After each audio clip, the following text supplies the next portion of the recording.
Presents by Bhavani Music. Bhavani Recording Studio, Sivai Patti. Bhavani Recording Studio, Sivai Patti.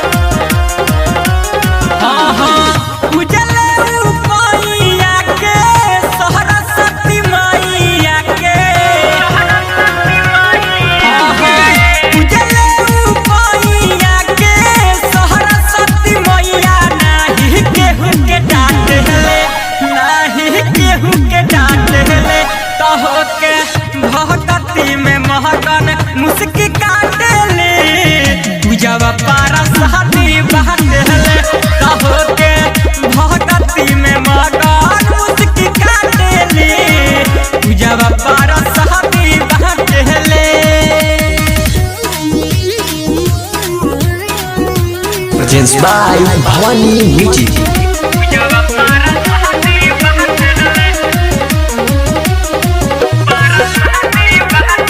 Bhavani Recording Studio, Sivai Patti. Bhavani Recording Studio, Sivai Patti.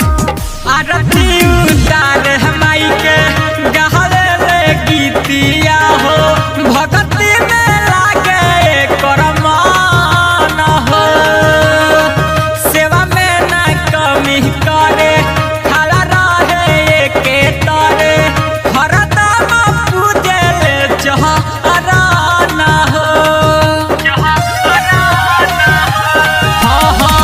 आरती उतार हमाई के गहरे ले गीतिया हो भगती में लागे करमान हो सेवा में न कमी करे खड़ा रहे गोरे तरे हरदम पूजे ले चहराना हो। विद्या के देवी हई माही बनी है बिहाई हरदम रोटेले नमः रोटेले कहो के भगती में महकन मुस्की काटे ले पूजावा पारा शादी बाटे ले कहो के भगती में महकन मुस्की काटे ले पूजावा पारा शादी बाटे ले। Presents by Bhavani Music.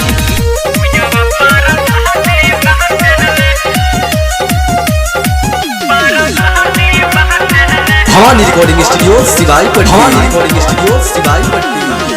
माही सरस्वती के जागरण कराले भूले तो राजा के बोलाई हो मासूम कवि संग में मिथले सहानी से रात भरा डीजे बाजा बाबे हो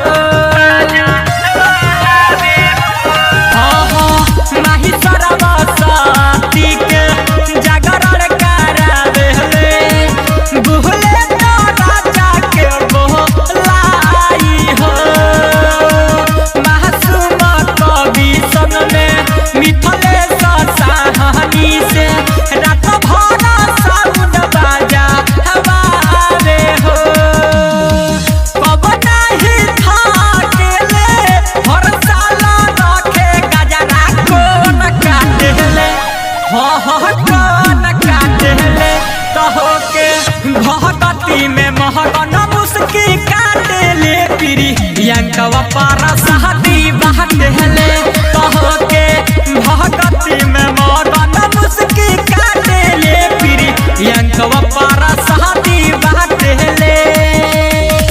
उजले उपैया के सरस्वती मैया के उजले उपैया के सरस्वती मैया नाही केहू के डांट ले नाही केहू के डांट ले कहो के भगती में महकन मुस्की काटे ले पूजावा पारा शादी बाटे ले कहो के भगती में महकन मुस्की काटे ले पूजावा पारा शादी बाटे ले। Bhavani Recording Studio, Sivai Patti.